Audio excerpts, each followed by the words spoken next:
Técnica y práctica del psicoanálisis. Ralph Grimson. Capítulo 3.842. La actuación fuera del análisis. Una casada joven inició inopinadamente una intriga amorosa durante su análisis. Me convencieron de que era una actuación de sus sentimientos de transferencia las siguientes observaciones clínicas. La paciente apenas había conocido a aquel hombre y era muy distinto de los que solían interesarla. Era artista, actuaba como profesor y parecía un romano antiguo. Eran esas cualidades las que la atraían. La cosa sucedió en ocasión de haber faltado yo a unas cuantas sesiones por estar en una reunión. Había iniciado ella el análisis con una transferencia positiva que floreció en sexual y erótica. Esto había quedado interpretado y parecía temporalmente resuelto. Recordaba yo que durante la fase de su fuerte amor por mí me describía como profesor y artista. Una vez también me había soñado con una toga romana y en asociación con aquel sueño decía que yo me peinaba a lo romano y que había oído que mi apodo era Romy. Parecía evidente que la damita estaba actuando sus sentimientos sexuales y románticos con el joven. Hacía con él lo que hubiera querido, pero no podía hacer conmigo. Aquellos deseos eran una repetición de deseos hondamente reprimidos que había tenido por su padrastro.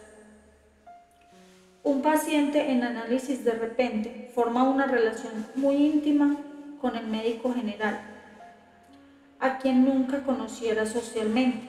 Ahora el paciente lo invita con frecuencia a comer y tiene con él conversaciones íntimas.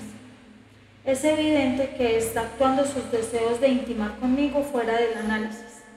Cuando ocurre esto, no expresa en la hora analítica su deseo de intimidad conmigo. Mi interpretación de la actuación llevó esos deseos inconscientes en lo tocante a mí, al análisis. Es característico, cuando se actúan los sentimientos de transferencia fuera del análisis, que los impulsos y afectos llevados a la acción no aparecen en la situación analítica propiamente dicha. Un estudiante en análisis conmigo está constantemente criticando la estupidez, flojera e inercia de sus maestros. Al mismo tiempo, sus sentimientos transferenciales son constantemente positivos para conmigo. Fueron la falta de transferencia hostil conmigo y la constante hostilidad respecto de sus maestros las que me hicieron comprender que estaba actuando su transferencia negativa. La división de la transferencia ambivalente y preambivalente con un aspecto actuado fuera del análisis es una forma frecuente de la actuación y se observa con frecuencia en los candidatos para analistas. Por lo general, la transferencia ajena al yo se descarga en algún analista de afuera y solo los sentimientos egosintónicos se manifiestan al analista personal. Así, los sentimientos hostiles y homosexuales se descargarán en otros analistas y las emociones y los impulsos menos inquietantes se reservarán para el analista propio. O bien, la división se hará sobre una base de analista bueno o malo, y algún analista de fuera hará el papel auxiliar. Debe recordarse que la actuación que ocurre durante el análisis no solo está relacionada con la actuación de transferencia. Con mucha frecuencia se descubre que se ha estado efectuando antes del análisis. Los que hacen de coactores en tales situaciones resultarán también figuras de transferencia. Esto lo estudiaremos en el tomo 2. Querría ahora dar un ejemplo de combinación de actuación y acción sintomática con participación de la transferencia. Durante varias sesiones, un paciente halla defectos a cuanto hago en el análisis. Mi silencio le parece agobiante y mis intervenciones irritantes y hostiles. En realidad, reconoce que le gusta la hora analítica hasta que empiezo o cree que voy a empezar a hablar. Es capaz de decir cuándo voy a intervenir porque mi silla rechina o mi respiración cambia. Un breve sueño y las asociaciones que suscitó proporcionaron algunos indicios importantes para el entendimiento de sus reacciones. En el sueño, alguien escucha a un comentarista de la radio, Gabriel Hitter, cuya voz sonaba a fatalidad. El paciente le asocia el hecho de que el comentarista era el favorito de su padre y que toda la familia se veía obligada a escucharlo siempre que el padre comía en casa.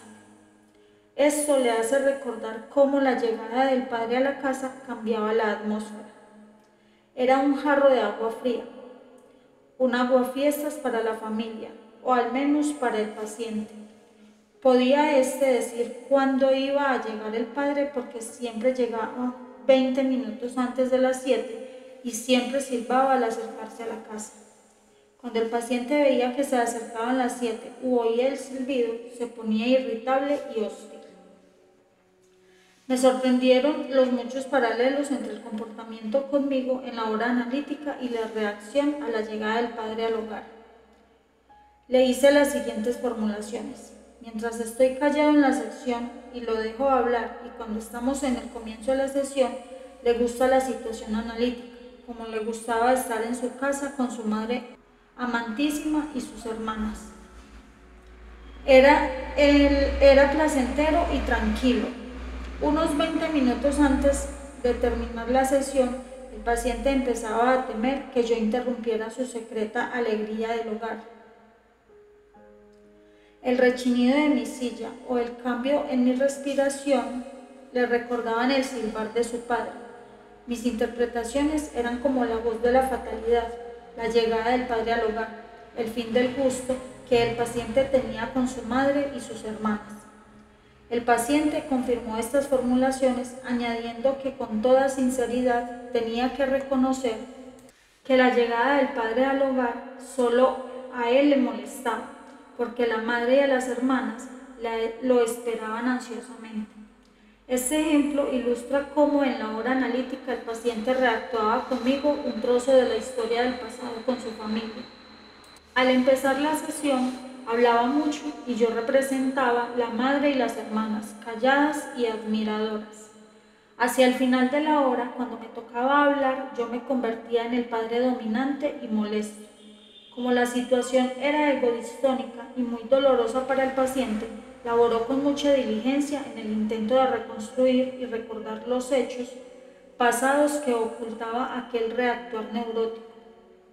Como ya dijimos, todas las formas de reactuación neurótica pueden darse en forma pura, pero por lo general hallamos mezclas de revivencia, acción sintomática y actuación. El meollo de la cuestión lo determina el que la reactuación neurótica sea egosintónica o ajena al yo. Siempre hay una resistencia adicional cuando la reactuación es egosintónica. Entonces es más fácil captarse al yo razonable del paciente, establecer una alianza de trabajo y descubrir o reconstruir los recuerdos subyacentes. Capítulo 3.9. Técnica del análisis de la transferencia. 3.91. Consideraciones generales. Conviene notar que el título de esta sección es Técnica del análisis de la transferencia y no interpretación ni manejo de la transferencia.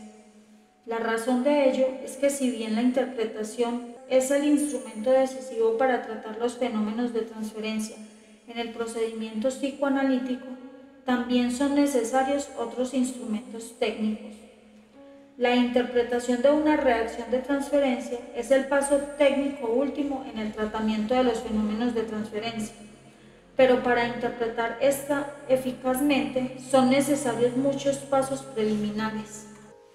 Edward Bibling subraya el hecho de que con nuestro mayor conocimiento de la psicología del yo, el psicoanalista se ha dado cuenta de la necesidad de aclarar cuidadosamente un fenómeno psíquico particular antes de tratar de interpretarlo.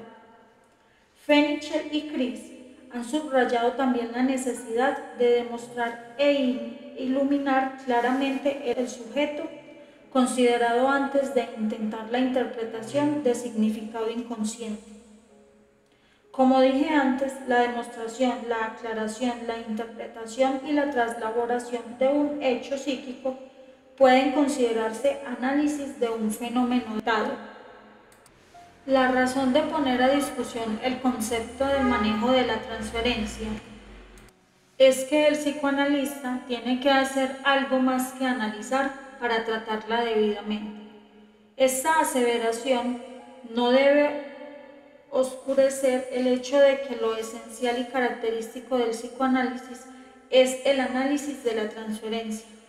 Más para que un hecho psíquico sea analizable, puede ser necesario a veces recurrir a otro procedimiento. Por ejemplo, dado que la técnica psicoanalítica clásica apunta a facilitar el desarrollo máximo de todas las variedades e intensidades de las reacciones de transferencia, y dado que los fenómenos de transferencia surgen espontáneamente en el paciente, nuestra técnica debe comprender la espera del paciente y la no intrusión. El empleo juicioso de la espera en silencio es uno de los instrumentos más importantes para facilitar la formación de la transferencia. Sin embargo, en un sentido estricto se trata de una manipulación. El silencio en el analista puede ayudar al paciente a tener y sentir una mayor intensidad en sus reacciones de transferencia. La abreacción emocional final puede procurar al paciente la máxima convicción de que sus sentimientos son reales. Pero el silencio en el analista y la abreacción emocional en el paciente son estrictamente medidas no analíticas. Puede también ser causa de situaciones traumáticas y resistencias masivas a menos que el terapeuta analice en el momento debido. Solo analizando puede uno resolver una reacción de transferencia y preparar el paso al primer plano de otra variedad e intensidad de reacción transferencial. La sugestión también tiene su lugar en el manejo de la transferencia. Pedimos a nuestros pacientes que hagan asociación libre y que dejen aparecer espontáneamente sus sentimientos. Al hacerlo, damos a entender que sus sentimientos son lícitos y manejables. Nuestro silencio puede darles a entender también que esperamos que soporten ciertos sentimientos, por dolorosos que sean, y que todo llevará a un fin útil. Cuando tratamos de averiguar si el paciente recuerda sus sueños, insinuamos que sueña y que puede recordar, particularmente al principio del análisis, cuando el paciente sabe poco de nosotros y del procedimiento psicoanalítico. Es la sugestión la que lo hace arriesgarse a seguirnos. Finalmente, el sentimiento transferencial que hizo al paciente sugestionable o manipulable habrá de ser analizado y resuelto. Véase Charles Fisher para un estudio ulterior de este problema y otros afines. Otro tanto sucede con las demás intervenciones no analíticas. Todas las influencias terapéuticas no autónomas sobre el paciente habrán de ser finalmente llevadas a la conciencia y analizadas a fondo. Pero es importante reconocer que las medidas no analíticas son necesarias hasta cierto punto en todo análisis. La sugestión y la manipulación se han desacreditado en los círculos psicoanalíticos por el mal uso que de ellas se ha hecho. No reemplazan al análisis, sino que lo preparan o son procedimientos adjuntos. Las interpretaciones por sí solas, el análisis puro, son un procedimiento no terapéutico, un instrumento de investigación. Aunque esta sesión está consagrada a análisis de los fenómenos de transferencia, los ejemplos clínicos ilustrarán y aclararán las interrelaciones entre las técnicas analíticas y las no analíticas. La debida mezcla de unas y otras hacen el arte de la psicoterapia. Hay otros varios factores que hacen el análisis de la transferencia tan complicado e importante. Ante todo, tenemos las dos propiedades antitéticas de los fenómenos de transferencia. Por otra parte, la transferencia misma puede volverse la fuente máxima de resistencia a la hora de elaborar analíticamente.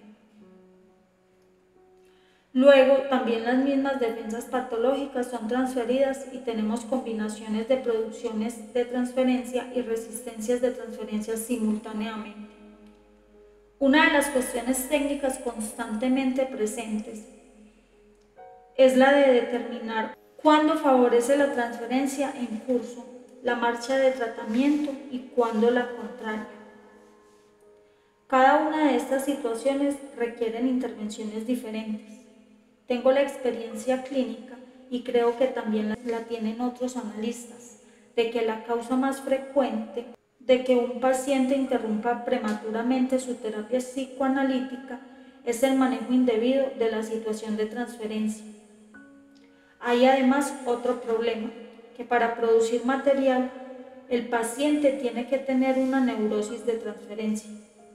Para elaborar analíticamente con este material, para asimilárselo, el paciente tiene también que formar una alianza de trabajo. Estos dos hechos se contraponen. ¿Cómo concertarlos? Dedúcese de aquí que la técnica del análisis de los fenómenos de transferencia requieren atender a estas dos cuestiones. 1. ¿Cómo salvaguardar la evolución natural de la transferencia del paciente? 2. ¿Cuándo permitimos que la transferencia se forme espontáneamente y en qué condiciones es necesario intervenir? 3. Cuando hace necesario intervenir, ¿qué pasos técnicos se requieren para analizar una reacción de transferencia? 4. ¿Cómo facilitamos la formación de la alianza de trabajo? Tomaré por su orden las tres primeras cuestiones. Añadiré la consideración relativa a la alianza de trabajo en cada parte cuando es indicado. La alianza de trabajo hay que tenerla siempre presente. Capítulo 3.92. La salvaguardia de la transferencia.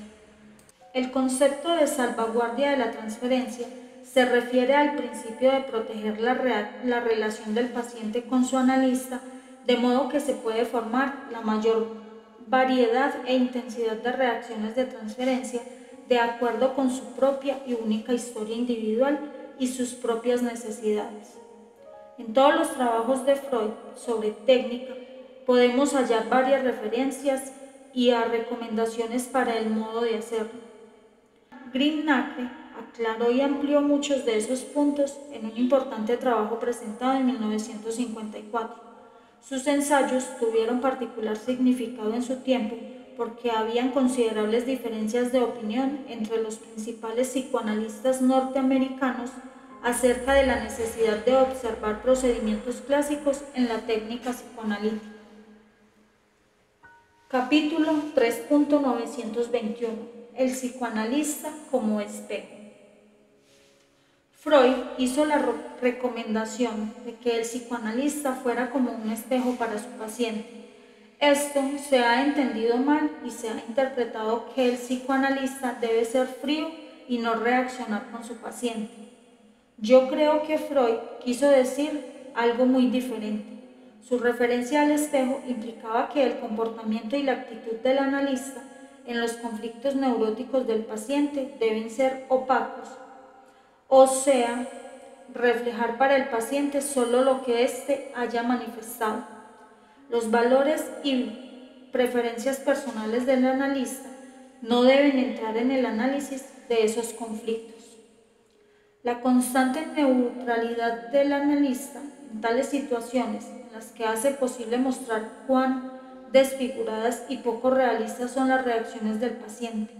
Además, con el fin de resultar relativamente anónimo para éste, el analista debe tratar de callar sus propias reacciones. Solo de este modo pueden las reacciones de transferencia del paciente enfocarse claramente para ser aisladas y distinguidas de reacciones más realistas.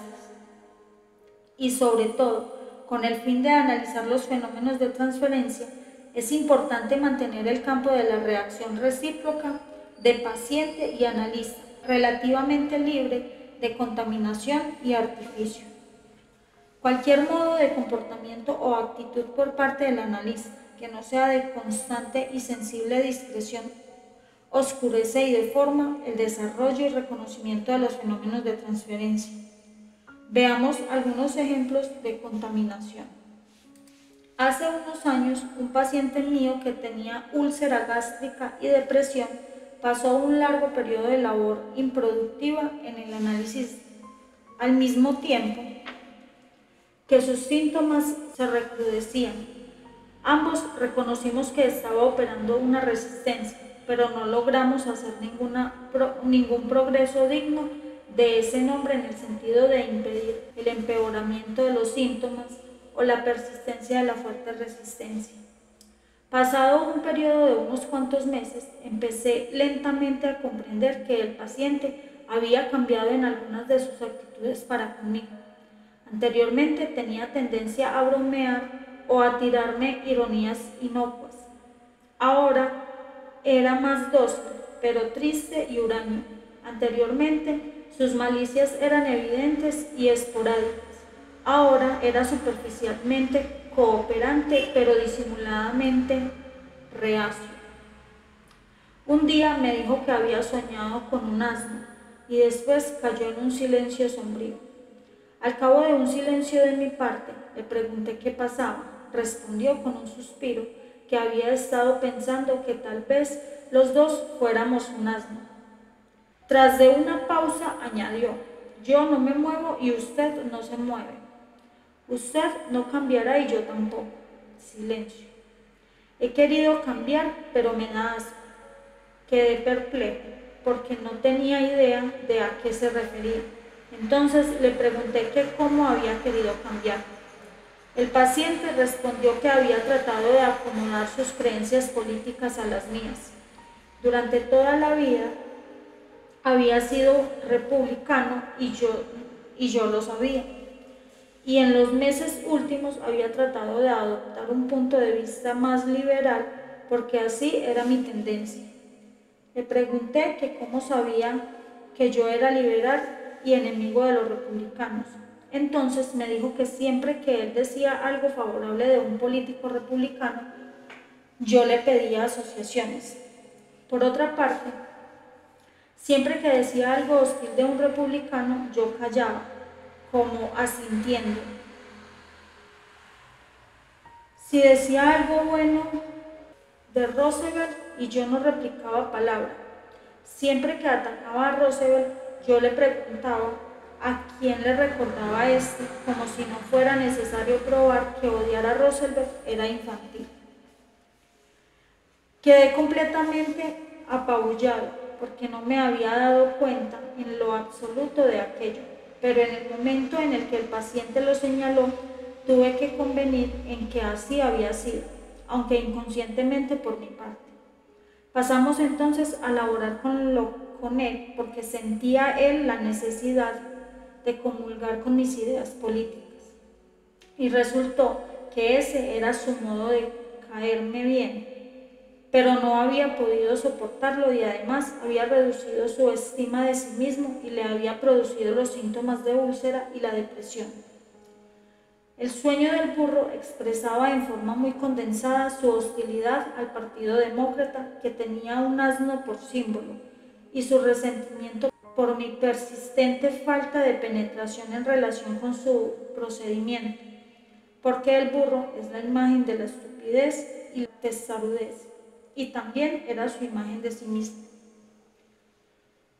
Traté hace unos años a otra paciente que había interrumpido su tratamiento con un analista después de un encantamiento prolongado. La causa inmediata de la resistencia no resuelta era el haber ella descubierto que aquel analista era un hombre devotamente religioso que acudía a la sinagoga con regularidad. Una amiga de ella se lo había comunicado y después la paciente lo había comprobado por sí misma. La paciente se lo planteó al analista, pero éste se negó a confirmar o a negar el hecho. Dijo que le parecía que debía seguir laborando juntos. Por desgracia, la paciente cada vez se enojaba más con las intervenciones e interpretaciones que el analista le había hecho anteriormente y que ahora le parecían destinadas a hacerle aceptar la fe en Dios. El analista lo negó, pero la paciente se mantuvo en su escepticismo.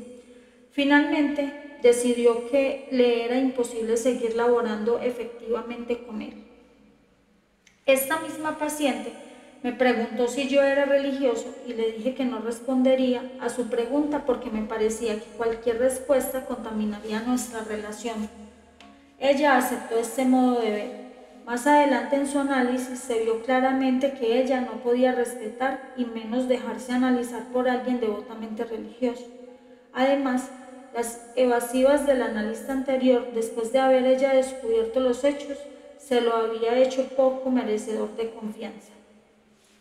En ambos casos, la contaminación de la transferencia estorbó el cabal desarrollo de la neurosis de transferencia y se convirtió en fuente de resistencia prolongada.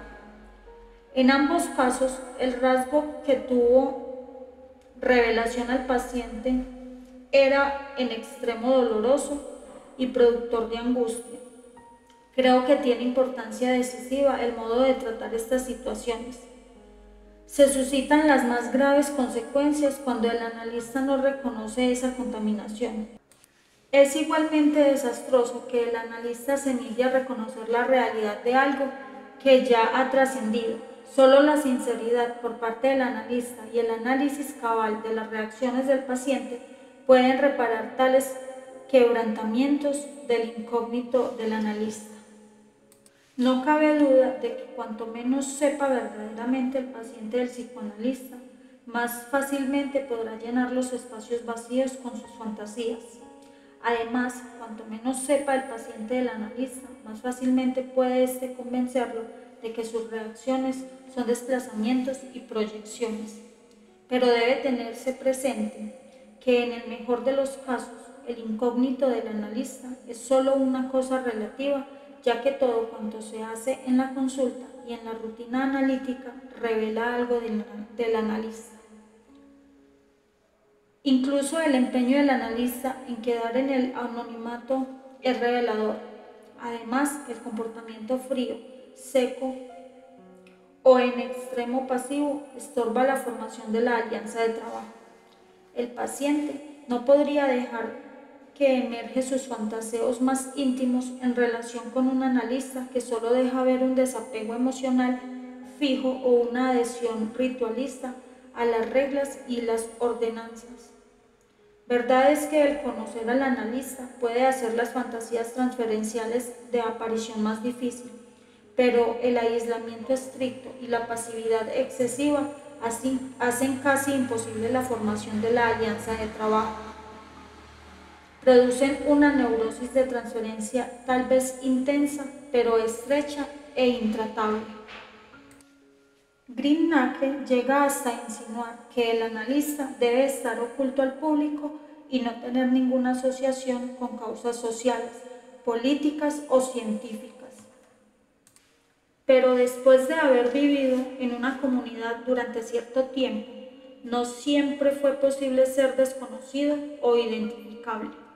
Este mismo problema nos encontramos cuando los analistas didácticos tratan de analizar a los candidatos en sus propias instituciones, y esto siempre es una circunstancia complicadora. Sin embargo, no es necesariamente un obstáculo inanalizable. Los psicoanalistas conocidos en su comunidad tienen que habérselas también con una transferencia contaminada. Con frecuencia llegan sus pacientes a las primeras entrevistas con una reacción de transferencia ya establecida, basada en la fama del analista, las fantasías del paciente.